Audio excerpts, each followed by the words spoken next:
ห้านสามแยกปักประสากหลายคนอาจจะฮู้และเป็นขาประจำก็ว่าได้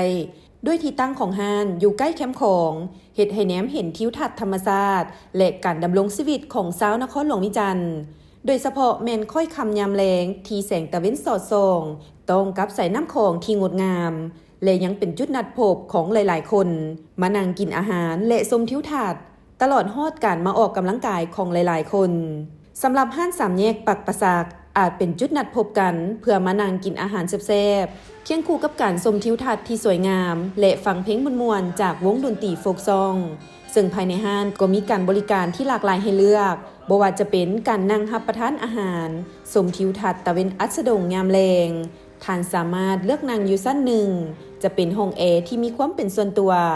ชั้นที่2จะเป็นการรับประทานอาหารที่แซ่บซ้อยกับบรรยากาศเย็นสบายบวกกับเสียงเพลงม่วนๆพร้อมเดียวกันก็มีอาหารหวานประเภทกะแลมที่เป็นสูตรเฉพาะของทางห้านไว้คอยบริการให้ลูกค้าทั้งภายในและต่างประเทศท่านนางพันมาลัยพิลาวงศ์ผู้บริหารห้านสามแยกปักประสากได้ให้สัมภาษณ์ต่อนักข่าวสำนักข่าวสารประเทศลาวเมื่อบ่ดลมานี้ว่าตนเองเป็นลูกสาวของเจ้าของห้านซึ่งเป็นผู้สืบทอดมาบริหารช่วยพ่อแม่โดยห้านนี้พ่อแม่เพิ่นเริ่มต้นจากห้านน้อยๆเมื่อก่อนขายลาบขายเฝอมีเพียง 2-3 โต๊ะเท่านั้นต่อมาเพิ่นก็ได้นำเครื่องดื่มเข้ามาจำหน่ายและก็ได้เริ่มขยายปรับปรุงมาเรื่อยๆเพื่อให้สามารถรองรับแขกที่เข้ามาใช้บริการนับมื้อนับเพิ่มขึ้นเป็นห้านอาหารที่มีหลากหลายจุดบริการบ่ว่าจะเป็นห้านอาหารชั้นหนึ่งที่สามารถห้องคาราโอเกะได้ส่วนชั้น2มีบรรยากาศดีสามารถนั่งชมวิวทิวทัศน์แคมป์ของยามแลงชมตะเวนตกดินพร้อมสัมผัสกับสายลมเย็นๆและมีวงดนตรีเสพสดทุกมื้อร้านอาหารสามแยกปักประสากเป็นปีนี้มันครบรอบ36 ปีแล้วเจ้านับจากแต่ว่าพ่อแม่เพิ่น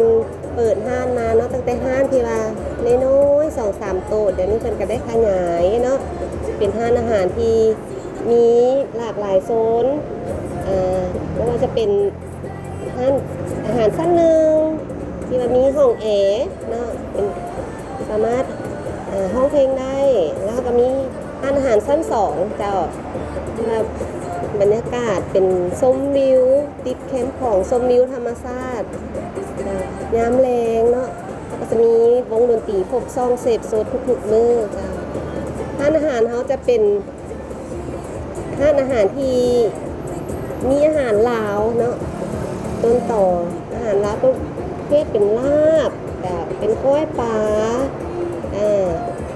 แกงหน่อไม้ประเภทนี้อาหารลาวมีหลากหลายเลยดังนั้นเขาก็มีบริการอาหารต่างประเทศว่าจะเป็นสเต็กโบสิเนาะประเภททอดประเภทเครื่องทะเลก็คือว่าหลากหลายสามารถบริการให้นักท่องเที่ยวได้หลากหลายประเภทเจ้าสำหรับห้านเขาเนาะก็คือว่าถือ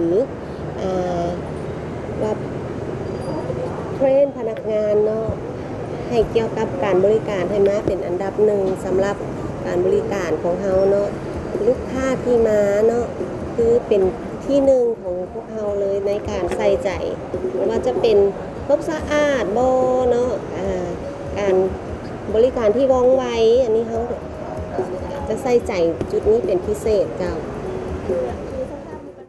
นอกจากมีห้านอาหารแล้วยังได้ขยายธุรกิจครอบครัวตื่มอีกด้วยการเปิดโรงแรมอยู่ด้านข้างห้านอาหารในปี 2008 ที่มีชื่อว่าโรงแรมแม่ของซันไซ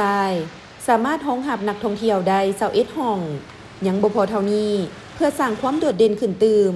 จึงเฮ็ดห้านเฉพาะของหวานชื่อว่าสวีทสามแยกโดยจะขายประเภทกะแลมน้ำชาหมากไม้ชานมไข่มุกและรายการอื่นๆอีกหลายอย่างที่เป็นเอกลักษณ์เฉพาะของทางห้านท่านนางพันมาลัยให้ฮู้ตื่มอีกว่าปัจจุบันบรรดาห้านอาหารมีการแข่งขันก็สูงฉะนั้นพวกเขาจะยังคงรักษามาตรฐานต่างๆไว้เพื่อสร้างความประทับใจให้แก่ลูกค้าที่มาใช้บริการโดยทางห้านตั้งอยู่บ้านสีทานเหนือเมืองสีโคตะบองนครหลวงวิจันทร์เปิดเวลา 9:30 น.เป็นต้นไปจนฮอด 24:00 น.เจ้าสำหรับนักท่องเที่ยวผู้ใดเนาะมาแต่ต่างแขวงบ่หรือมาแต่ต่างประเทศที่ว่ามาเลาะแคมป์ของพวกเขาเนาะ สามารถขึ้นมาห้านอาหารสันเนี่ยของพวกเราได้เลยเจ้ามาชมวิวชมตะเวนตกดินชมวิวอยู่แห่งนี้ถือว่าเป็นจุดชมวิวที่งามที่สุดมากินอาหารลาวมากินอาหารทะเลเด้อยามแรง6 โมงแรงเป็นต้นไปแมันพวกเรามีโฟกซ่องเจ้ามาชมบรรยากาศเสียบโฟกซ่องทุกๆวันเลยเจ้า